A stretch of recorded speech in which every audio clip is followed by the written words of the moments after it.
Ladies and gentlemen, tourism is one of the truly global sectors that cuts across economies, cultures, diplomacy. And as we heard from the panelists before, perhaps the most important, the biggest, and most complex job in global tourism is that of the Secretary General of UN Tourism, which is coming up for elections end of this month. This job requires more than a track record. It requires courage, and it requires someone who is willing to break the pattern. He once called tourism the soft superpower of the 21st century. Will he be the man to give tourism its next lease of life? Please welcome Harry back on stage again.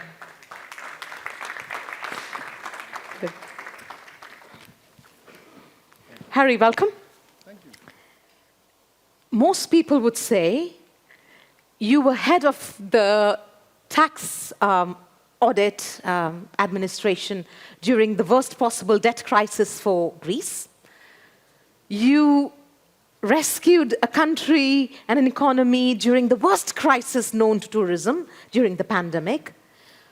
Most people would say you have nothing else to prove. You have to stop. But you're not.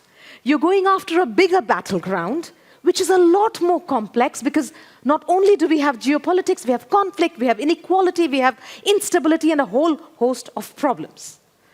My question, and I'm sure the audience wants to know, why, Harry? Why? Well, first of all, because it's worth it. Tourism is one of the biggest forces for tearing down the walls that we have artificially built between races, between nations, between regions.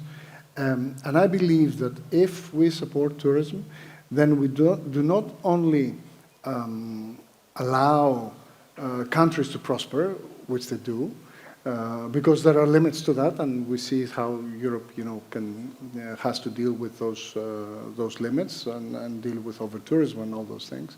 But the important thing is that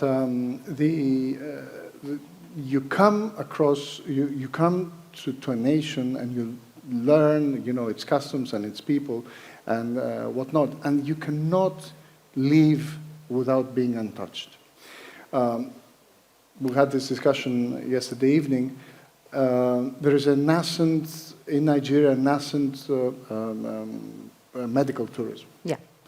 Now, if you come to Nigeria and get operated by a Nigerian doctor, and you cross this barrier, then there's no way you're coming back feeling full of prejudices about Nigerians or black people or whatever, because it's a Nigerian nurse that tended to your wounds, a Nigerian doctor that fixed your problem, and whatnot. So this connecting force of tourism is an important factor. And being a politician, I'm interested in the political outcome. So that is a huge and important, on a global scale, political outcome. Now, the second part of the why is that we're failing in succeeding in doing this. So we need to mobilize all the multilateral power that we have and all the coordinating and communicating power that the nations have in order to allow this to flourish and allow tourism to fulfill its role. We live in a period where multilateralism and discussion among people is in short supply. We're talking about wars, real wars, economic wars, trade barriers and trade tariffs and all that. So the pendulum has swung the other way, and I feel that some of us we need to step up to this challenge and try to reverse this trend and do it through the strengthening of tourism and touristic ties. That's fascinating. So the complaints against UN tourism, as we heard in the previous panel, that it's bureaucratic, it's slow-moving, and that it's very complex, difficult to maneuver, it doesn't deter you. You want to reform the system. Correct. Which takes me to the slogan of your campaign, which is reform to transform, unite to grow. Unite to grow. With what you're saying, there is also another part which we heard member states speak before, that they're not looking for more handshakes. They're not looking for more events because they don't bring long-term value. They want a system that delivers at scale and with purpose. Let's start at the first part.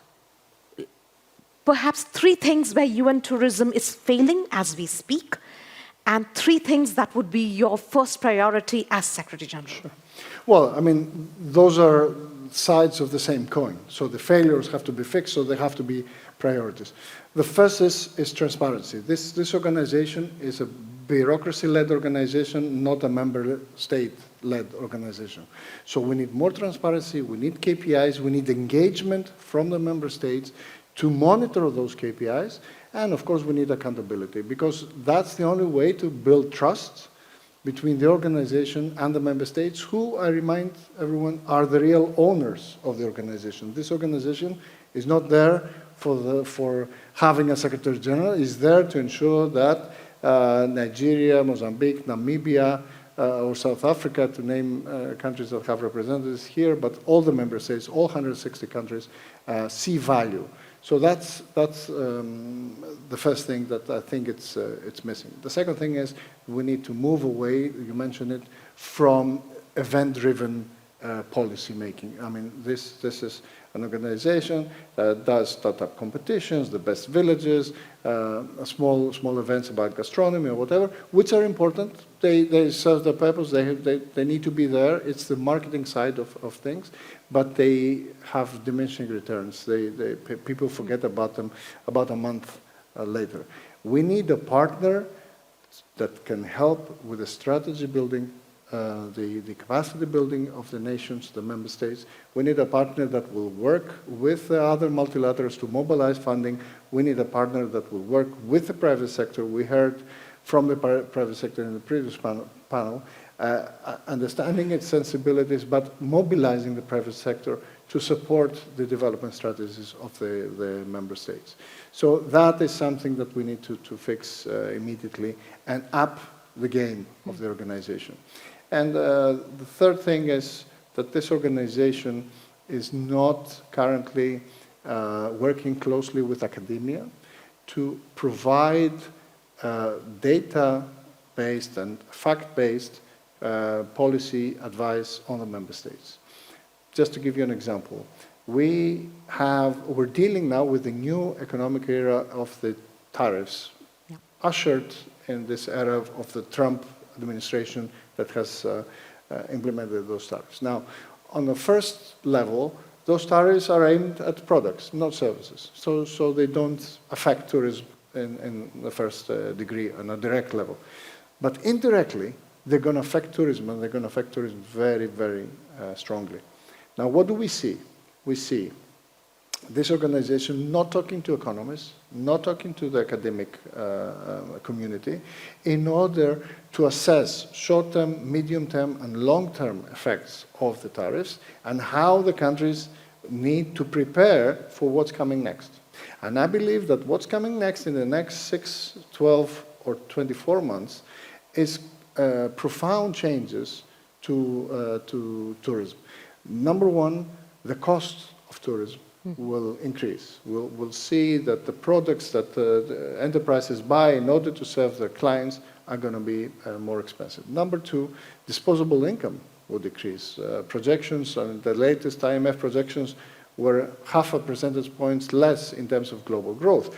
That means that our clients, the sources, the countries that provide source for tourists, will feel the pain, and those tourists will be diminishing. And number three, we see already an effect in terms of the willingness of people to travel. There was a recent FT article that said that 12% of the tourism flows from Europe to US suddenly declined as soon as Trump initiated this kind of policy. Now, this is not because they have less money, because the effects are not there yet. This is because they mistrust the US. They don't like what they see, and the geopolitics seeps through to our attitudes, and we make different choices than before. So all those things are going to have profound effects on the tourism landscape, and unfortunately, UN Tourism is not there to support the decision-making of its member states. So that's another third area that we need to immediately change. Very clear, 3 areas. I want to bring to your second part of the campaign, which is Unite to Grow. It's a very bold call and a timely one for an industry that is highly fragmented across regions, across capabilities in each of those regions, and income levels. What would be tangible ways in which you could potentially want to unite the industry? Well, I mean, unite, it means more cooperation, okay? Unity comes through cooperation because unity fosters strength. And we need strength currently in these turbulent times if we are to overcome the challenges that we have and if we are to dream about a future that's much more positive than current reality. So we need unity within the region, so African nations talk to each other and discuss. That's why my Mission 100 envisions a governing council of the ministers of the African member states. And that way, they will have to sit down on a table, split the targets amongst themselves, and then go back to their respective countries and implement the necessary changes in order to achieve those targets. We need more unity, intra-regional unity. So this conference talking about Europe and Africa, other conferences and initiatives between Middle East and Africa, or Europe and the Middle East and the other regions as well, are welcome, and we need to look into those to see how we can have win-win situations, because of course African development cannot happen with only African funding. The funding has to also come from other regions, so that way we will have win-win solutions.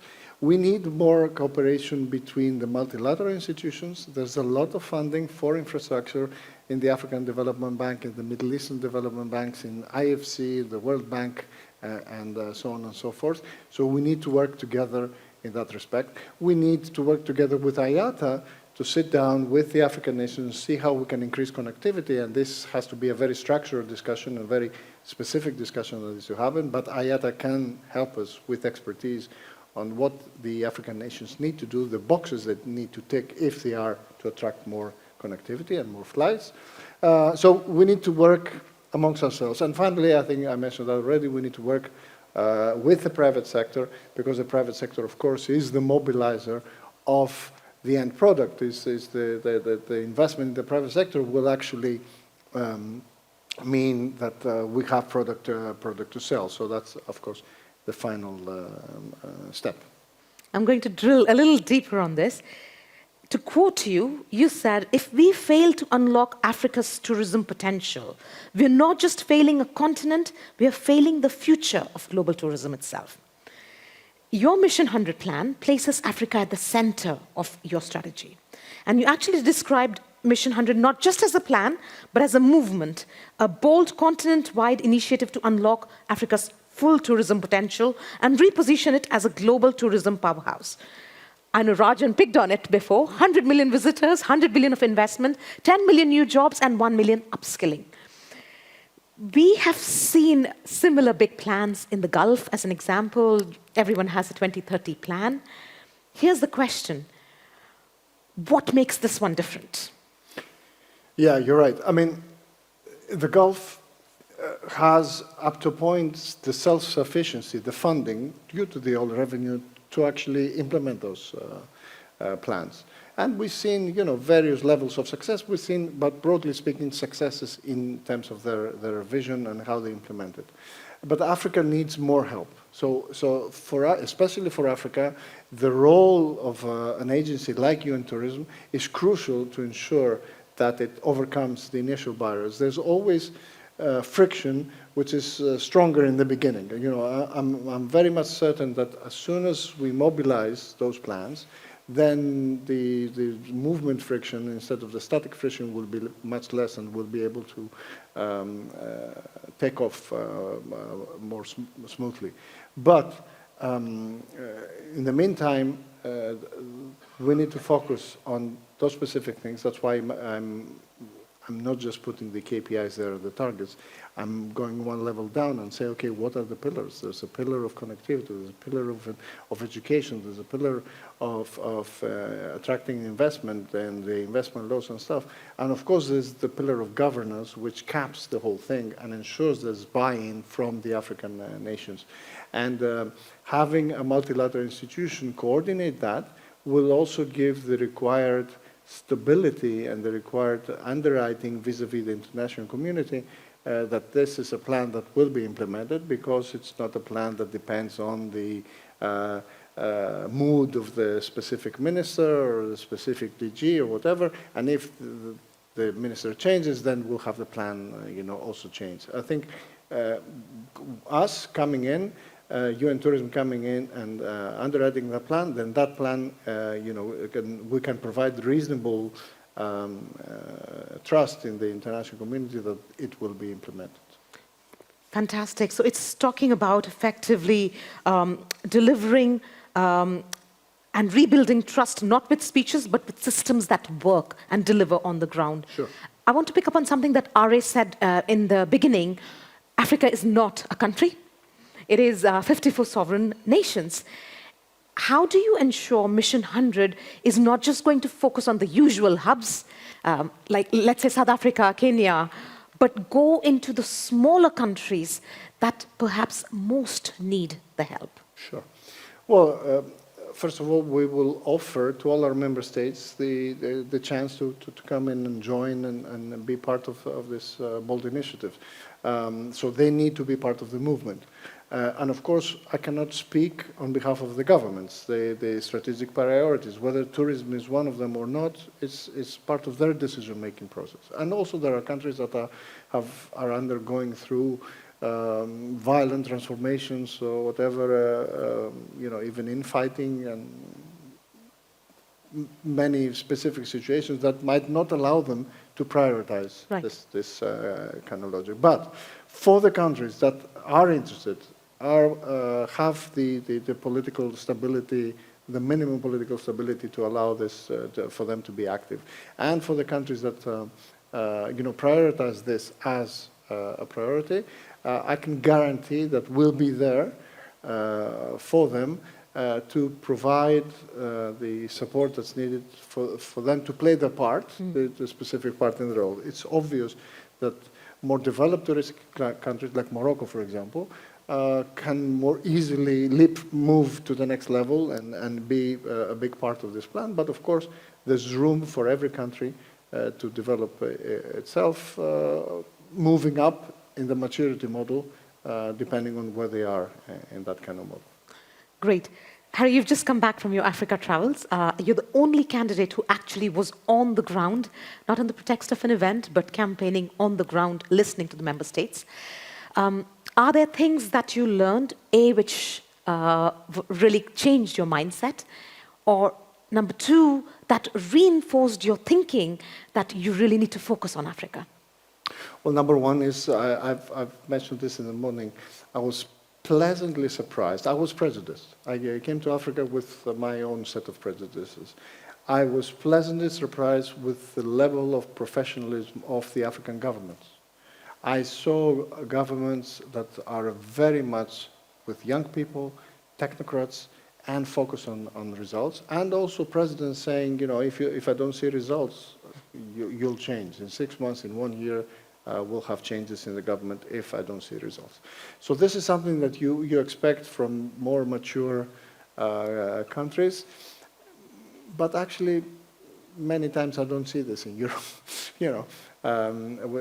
We see sometimes old boys club or whatever. We see different kinds of models of governance, and I was very, very much pleasantly surprised. And that reinforced my willingness to work with African governments in order to be able to implement this kind of plan. Just give an example, the RDB, the board in Rwanda, is world-class in terms of how it implements in 3. Irrespective of what kind of business you want to open, you can open it in 3 hours including the bank account that you need to have in the local bank. So there's inside the RDB building, there are also the local banks, so they open the account immediately so you can finish your business. This is world class in terms of how this is implemented. But I have different examples from different countries as well, so I don't want to highlight just one country. This is a very hopeful sign that I took back from this trip. You've spoken about the need to strengthen EU-Africa tourism relations as being critical.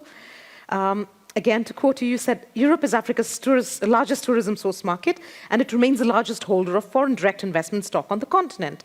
But foundations can erode if they're not actively reinforced. Why do you believe these ties are so critical to be strengthened? And I've heard you say about the triangle with Greece in the middle, which I think might be interesting. Well, first of all, because geography matters. Africa is in Europe's neighborhood, and Europe is in Africa's neighborhood, and that makes the process of FDI, of investment, of understanding, of movement, you know, because you need to move people to do the investment, expats working, etc., so much easier compared to the other regions that are further away vis-à-vis Africa.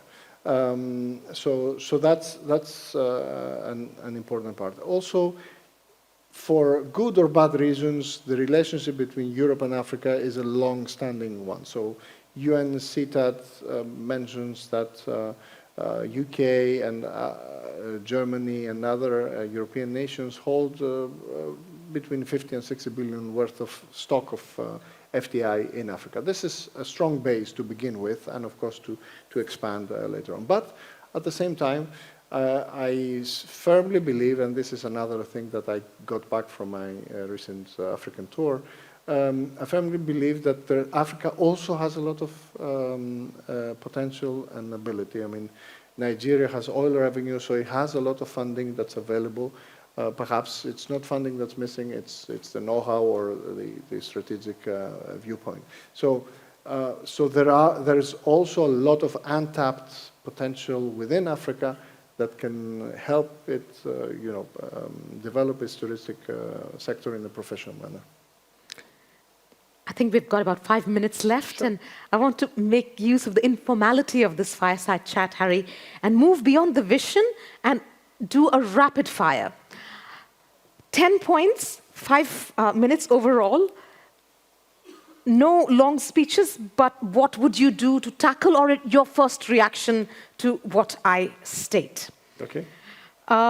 Let's start with, air access remains limited, fragmented, and expensive across Africa.